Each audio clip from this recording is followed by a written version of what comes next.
Барлықтарыңызға қайырлы күн достар, менің каналыма қош келдіңіздер. Бүгін бізде Наполеон тортын дайындаймыз. Видеоны міндетті түрде соңына дейін қарап шығыңыздар. Наполеон тортын дайындау үшін маған бір жұмыртқа және мұздай морозильниктен шыққан салқын су, және де морозильниктен шыққан мұздай салқын сары май және де ұн қажет болады. Салқын суымызға жұмыртқамызды салып, тұзымызды салып, жақсылап тұрып араластырып, холодильникке жібереміз. Енді сары майымыз бен ұнымызды үкіштен өткіздіріп, осылай ұнға малтып отырып, жақсылап тұрып үкіштен өткіздіретін боламыз. Үкіштен өткізіп болған соң, ұн мен сары майымызды жақсылап тұрып екеуін бірге араластырып, қолымызбен екеулеп аламыз.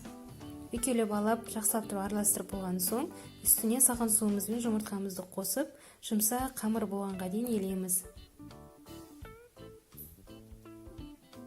Қамырымыз дайын болған соң 10 бөлікке бөліп, бетін салафанмен жауып, холодильникке 2 сағатқа демалдыртуға қоямыз.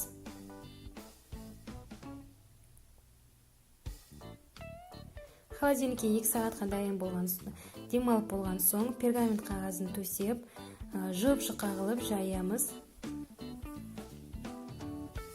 Жан-жағын мен осы кесіп қойған болатынмын.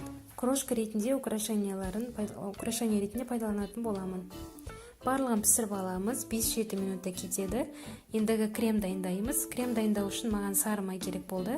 Сары майды жақсылап тұрып араластырып, үстіне жаймен сгущенкамызды құйып отырып, жақсылап тұрып араластыратын боламыз. Корждарымыз суып демалып болған соң, корждарымызды жинайтын боламыз. Міндетті түрде 2 ас қасықтан жоғары құю керек кремді. Барлығын жақсылап тұрып жинайтын боламыз. Корждарымыз міндетті түрде салқын болу керек. Асықпай суып демалу керек. Сонда корждарымыз жұп-жұмсақ болып шығатын болады.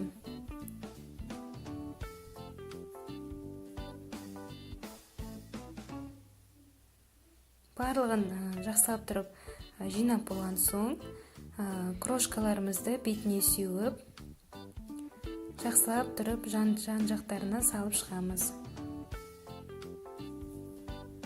Крошкаларын барлығын салып болған соң, холодильникке 2 сағатқа демалдыртуға жібереміз. Міне менің Наполеон тортым дайын. Барлықтарыңызға рахмет, барлықтарыңызға ас болсын.